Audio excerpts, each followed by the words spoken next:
The scent of almonds drifted through the kitchen, faint but sharp, like the memory of something sweet turned sour. Lydia stood by the counter, her smile as polished as the gleam on her marble countertops. "Mom," she said cheerfully, setting a porcelain plate in front of me. "You have to try this. I baked it myself, almond cake, just the way you like it." The cake was beautiful, perfectly golden, dusted with powdered sugar, thin slices of almond arranged in a circle like tiny petals. But as I leaned closer, something in that smell made my stomach twist. I'd baked my whole life. I knew what almonds should smell like: light, nutty, comforting. This was different. There was a bitter edge underneath, subtle but wrong, like metal hiding behind sweetness. Still, I smiled. "It looks wonderful, sweetheart."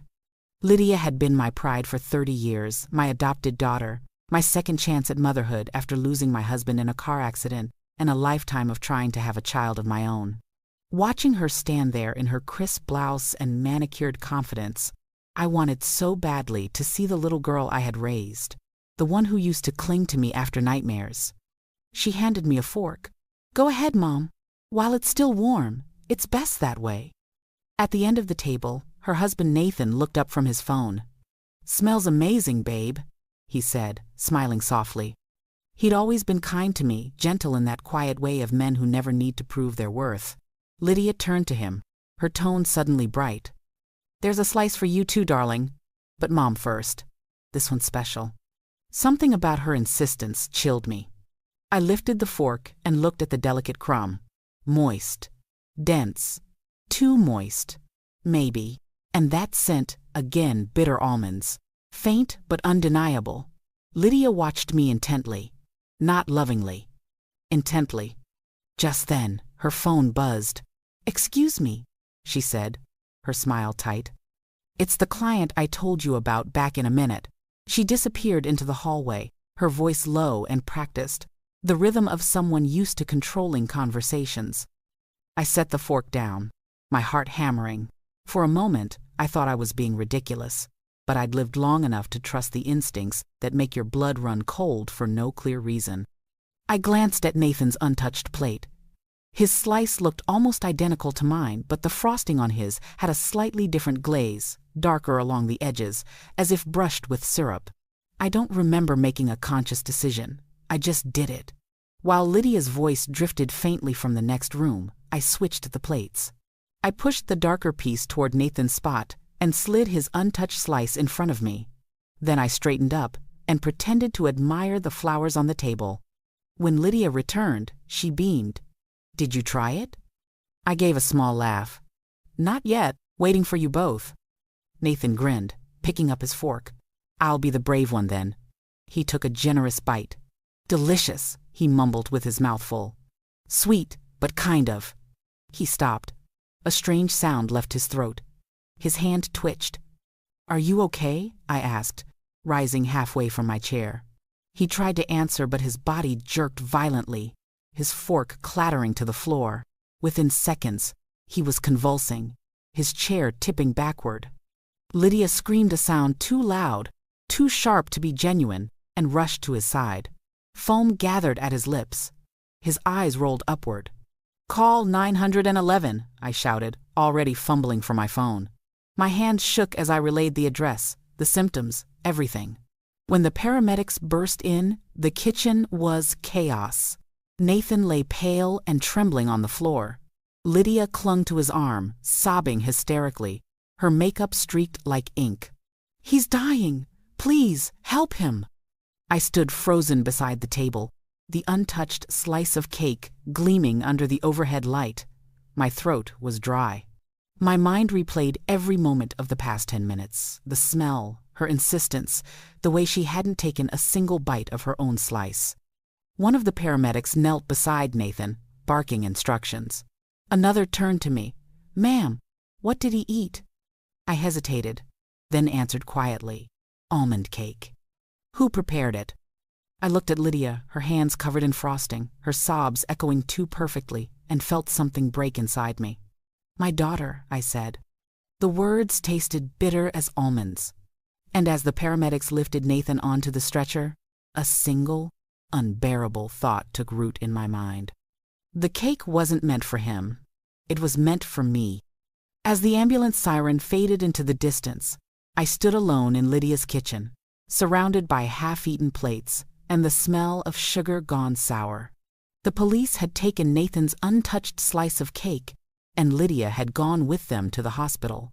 I told myself I'd follow, but my hands wouldn't stop trembling. I leaned against the counter and stared at the cake knife, clean, polished, almost ceremonial. For the first time in years, my mind drifted backward, uninvited, to the day Lydia first came into my life. It was 1993, the summer heat heavy over Tulsa.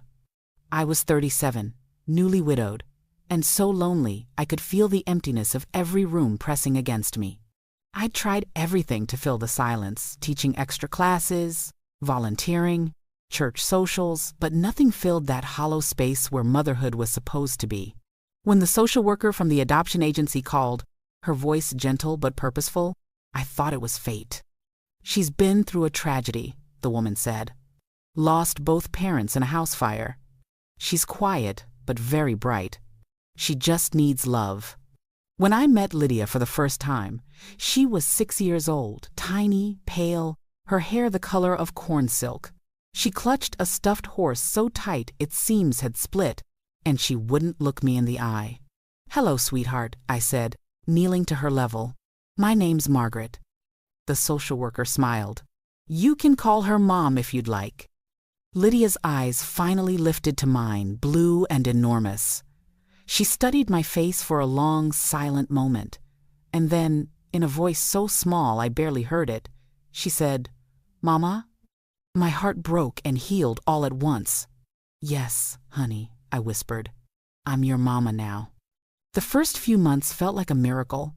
She was affectionate, eager to please, and so grateful for every small kindness that I felt chosen. But strange things started happening that I didn't understand or didn't want to. Our cat, Daisy, died suddenly. The vet said she must have eaten something toxic in the yard.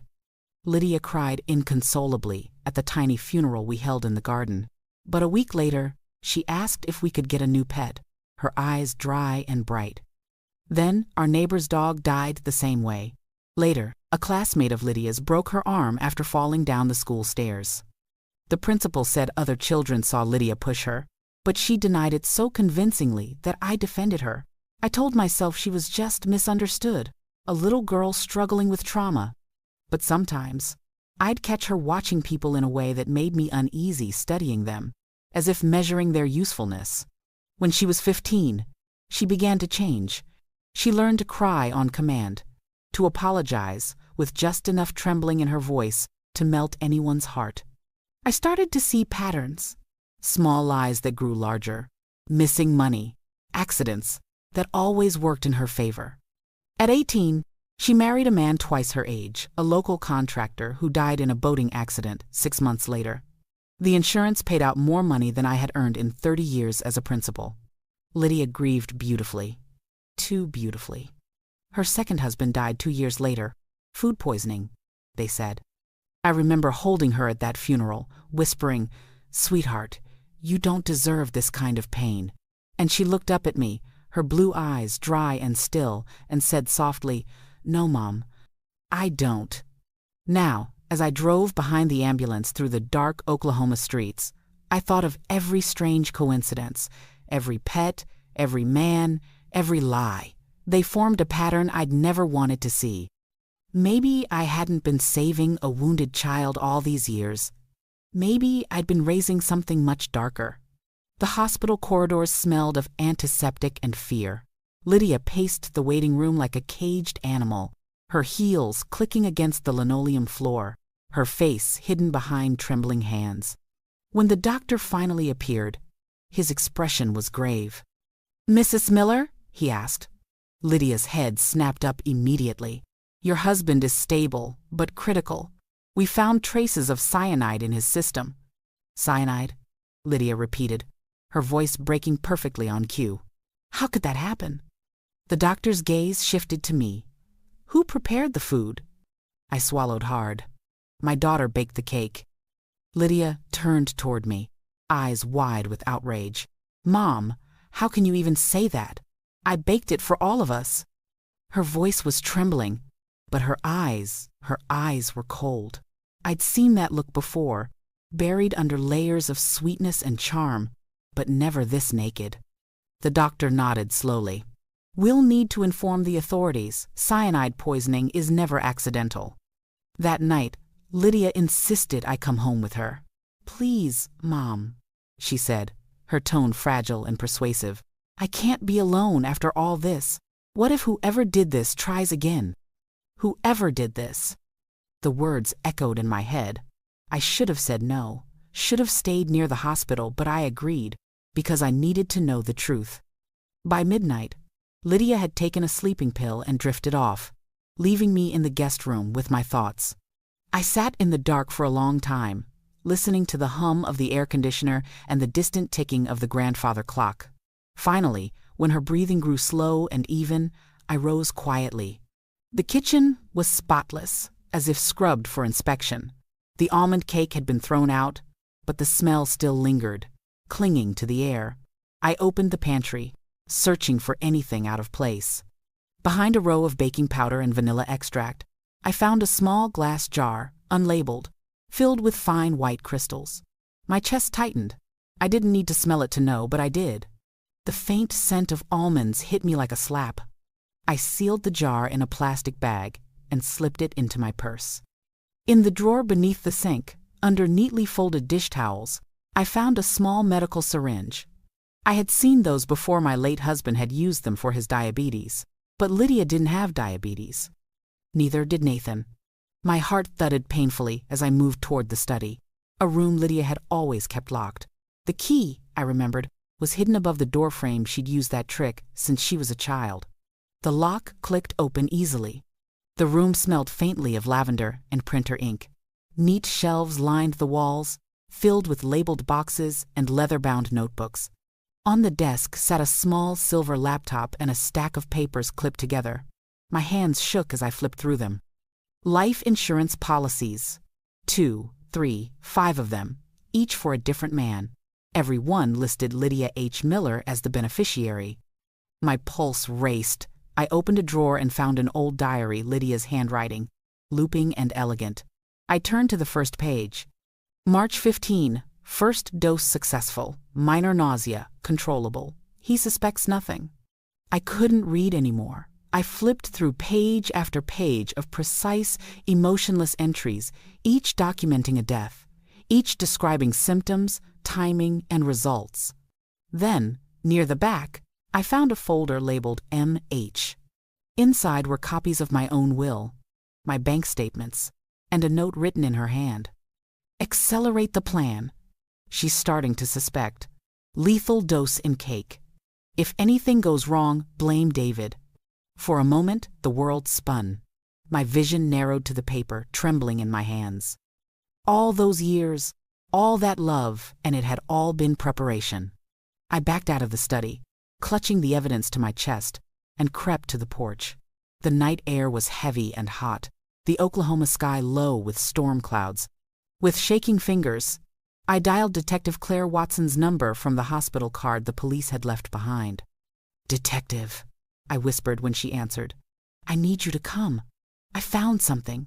Proof." "What kind of proof?"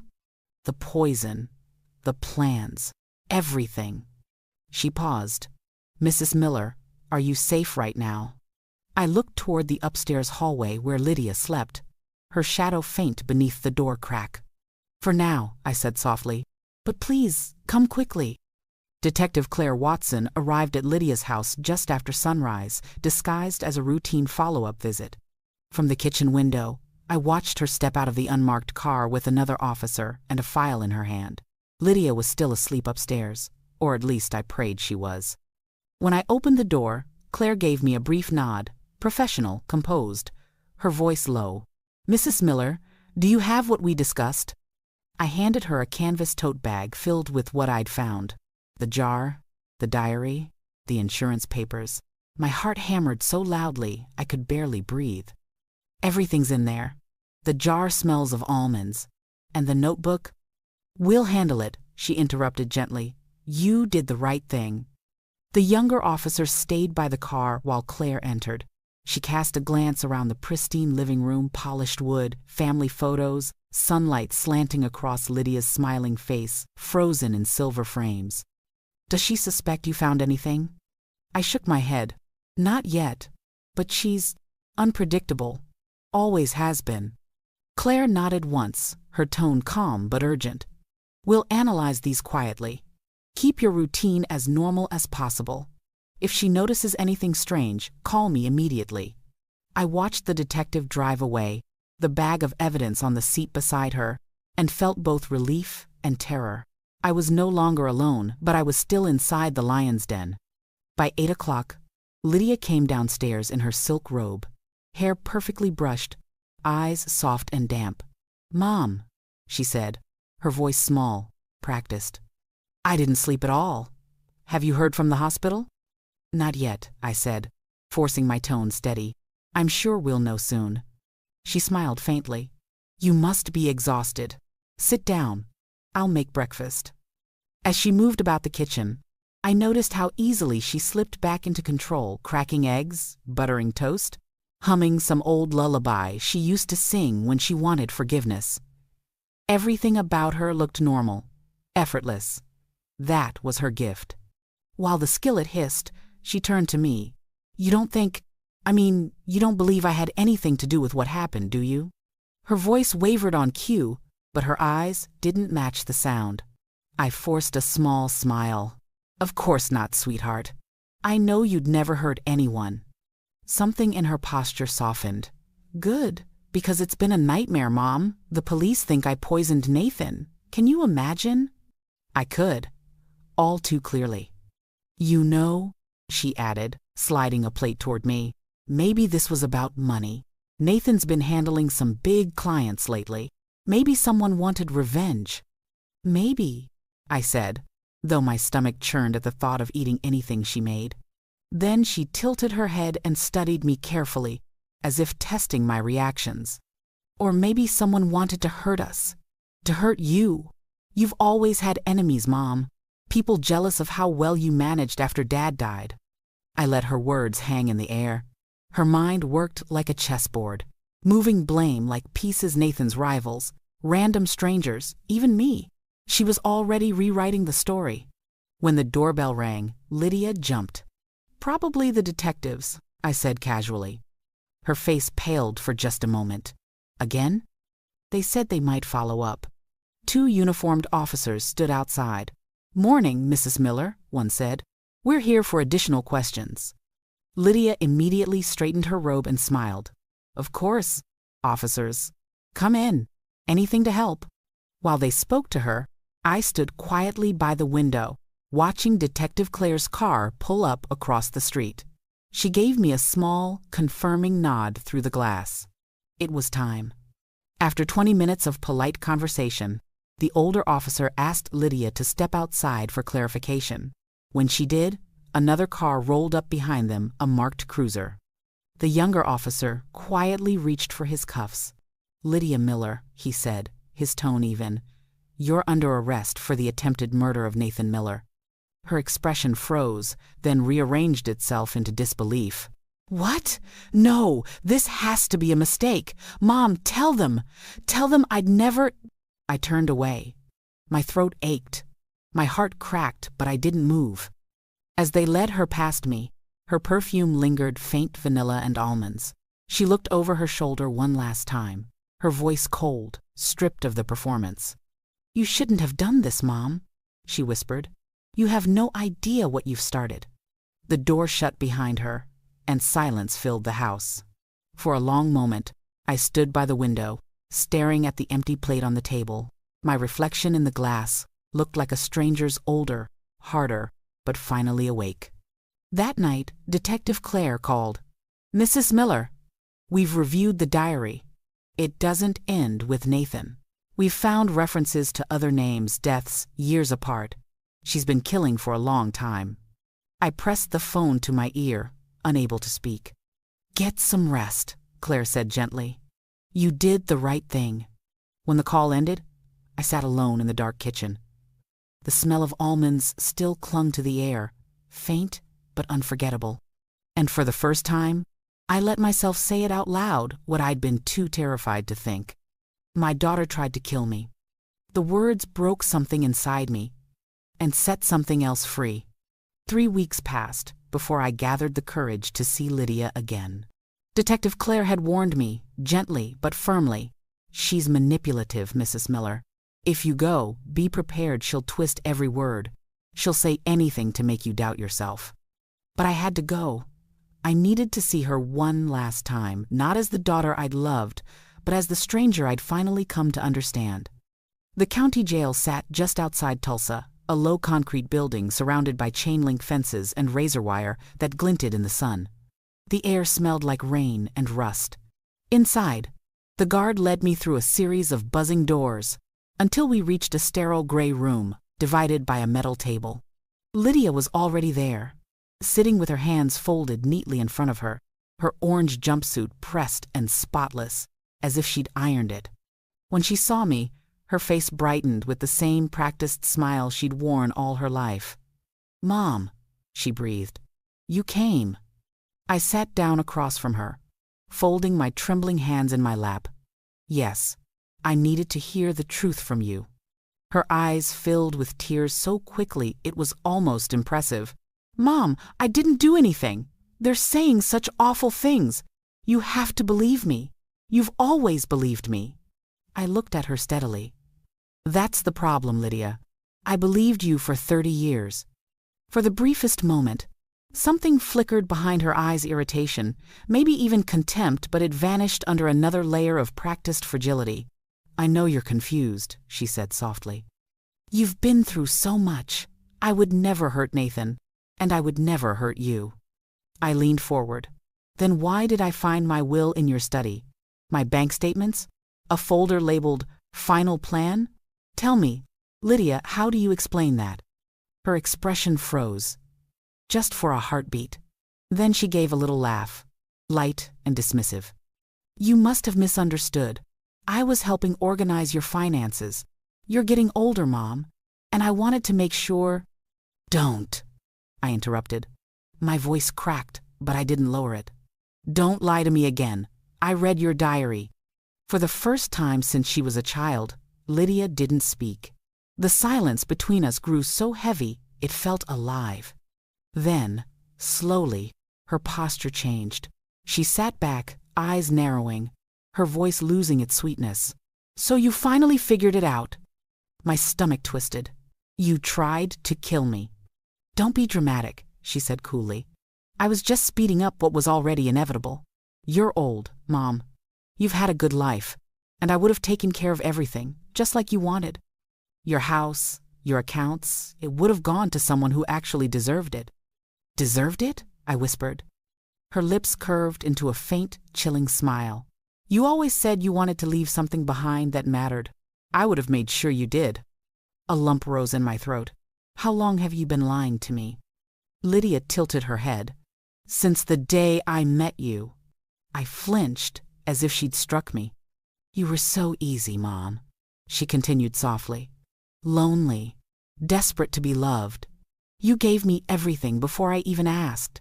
I didn't have to earn your trust, you handed it to me wrapped in a bow." I felt tears burning in my eyes, but I refused to let them fall. "Did you ever love me? Even once?" For a moment, she looked thoughtful, almost tender. Then she leaned forward, her voice cold enough to make my skin crawl. "Love? No. But you were useful. That's better." The words hollowed me out. 30 years of memories, birthdays, holidays, laughter, collapsed like a sandcastle under a wave. I stood up slowly. "You'll never hurt anyone again, Lydia." She smiled faintly, her eyes gleaming. "Don't be so sure. I've always been good at surviving. Even cages have keys if you know where to look." The guard appeared behind me, signaling that my time was up. As I turned to leave, she called after me, voice soft but sharp as glass. "You'll regret betraying me, Mom." I stopped at the door, my hand on the cold metal handle. "No," I said quietly. "For the first time in my life, I don't regret anything." And then I walked out, leaving her voice and her poison behind me. The trial began 6 months later in the Tulsa County Courthouse. The building's marble halls were cold, echoing with the shuffle of jurors and the low hum of reporters outside. Lydia's case had become a regional obsession, the Oklahoma Black Widow, the headlines called her.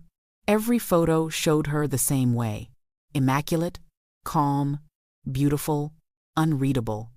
I sat in the front row of the gallery, my hands clasped tightly in my lap, trying to steady the tremor in my chest. I wasn't here as her mother anymore. I was here as a witness, the woman who had unknowingly raised a killer. The prosecutor, a composed woman named Ellen Pierce, began with quiet force. "This case is not about a moment of madness," she told the jury. "It's about decades of calculated deceit." She laid out the evidence I'd given Detective Claire Watson: the diary, the jar from the pantry, the forged insurance papers, the life insurance policies, the folder labeled MH. When Lydia entered, she met my eyes briefly. She smiled, that same small, practiced curve of her lips that once made me think she was an angel. But her eyes were steel. Nathan was the first to testify.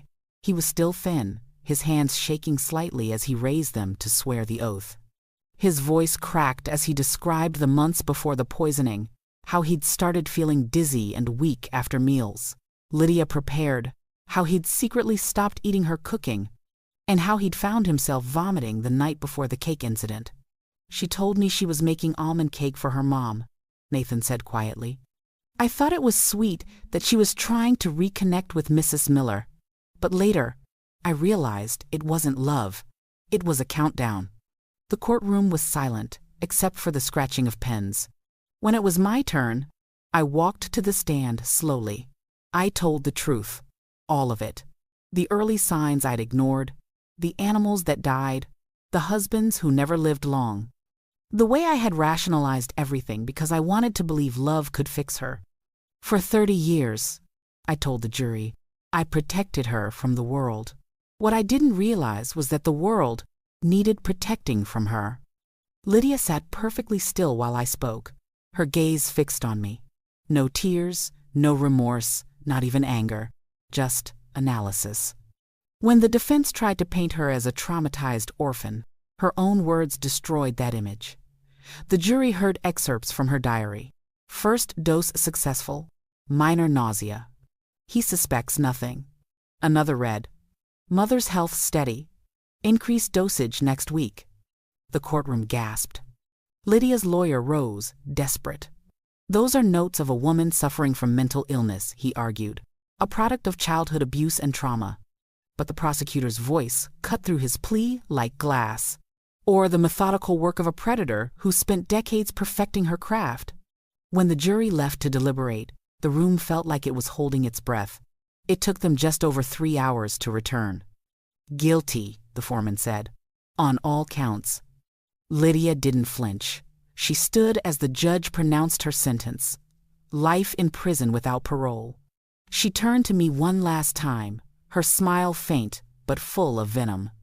"You'll miss me, Mom," she mouthed. I felt a strange calm wash over me, not joy, not vengeance, just peace. "No," I whispered back, "I'll finally live." When the gavel struck, I realized that sound wasn't just the end of her freedom, it was the end of my silence. 5 years have passed since the verdict. The world looks different now, quieter, brighter, and more honest. I live in a small cedar cottage near Stillwater, Oklahoma, overlooking a lake that mirrors the sky. The air smells of pine and rain, not sugar and fear. Every morning, I sit on the porch with a cup of tea and listen to the wind brushing through the cattails. I used to think peace was something other people earned. Now, I understand it's something you build one truthful day at a time. After the trial, I sold everything that tied me to the past. The old house where I'd raised Lydia, the furniture, even the piano she used to play. I needed to strip my life down to what was real. I retired from my career and poured the settlement money from selling the property into something new, the True Haven Foundation. a small nonprofit that helps foster and adoptive parents recognize the warning signs of emotional manipulation and sociopathic behavior in children. It started with one support group in Tulsa. Then, therapists and social workers began volunteering. Now, we hold workshops across Oklahoma. Sometimes, parents come in crying, ashamed that they've missed things. I always tell them the same thing. Love doesn't make you blind. Denial does. Nathan visits often. He's remarried now to a woman named Clara, gentle and unassuming, with a laugh that fills my kitchen. They adopted 2 children, siblings from a foster home, Leo, age 8, and Hazel, age 6. The first time I met them, Hazel clung to my hand and said shyly, "You smell like cookies." It made me laugh harder than I had in years. They call me Grandma Hope now, because Margaret sounds too formal for children who bring me dandelions and paint my porch with chalk hearts. Sometimes, when we sit by the lake and the light hits just right, I catch myself thinking of Lydia, the little girl I once believed I could save. The ache is still there, quiet, but permanent, like a healed scar. I no longer hate her, but I don't forgive her either. Forgiveness, I've learned, is not something owed to those who destroy others and feel no regret. It's strange, the freedom that comes with understanding that some people cannot be healed, that loving them harder won't make them human. A few months ago, a letter arrived from the state penitentiary. My hands shook when I saw her handwriting. Inside, Lydia had written, "Mom, I've found God. I'm sorry for what happened. I think about you every day. Please visit me, we can start over." I read it twice, then I folded it neatly, walked to the fireplace, and fed it to the flames.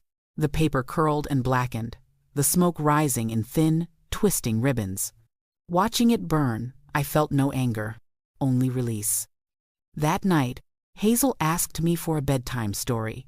A story about a good witch who beats the bad one, she said. I smiled and tucked the blanket under her chin. How about a story about a woman who learned to protect herself from bad witches? Did she win? Hazel asked, her eyes wide. She didn't need to win, I said softly. She just learned when to walk away and when to start again. When the children finally drifted to sleep, I stepped outside.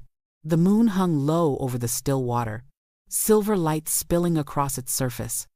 For a long time, I stood there, breathing in the night, thinking of everything I had lost and everything I had found. 30 years ago, I believed love could save anyone. Now I know love is strongest when it draws a line. The past no longer owns me. And though my story began with the smell of bitter almonds, it ends with the scent of rain and freedom, proof that even from the darkest poison, life can bloom again. Love can heal many wounds, but not all souls. True love isn't endless sacrifice, it's knowing when to stop protecting those who thrive on your protection. Sometimes, the bravest act of love is walking away and choosing peace for yourself.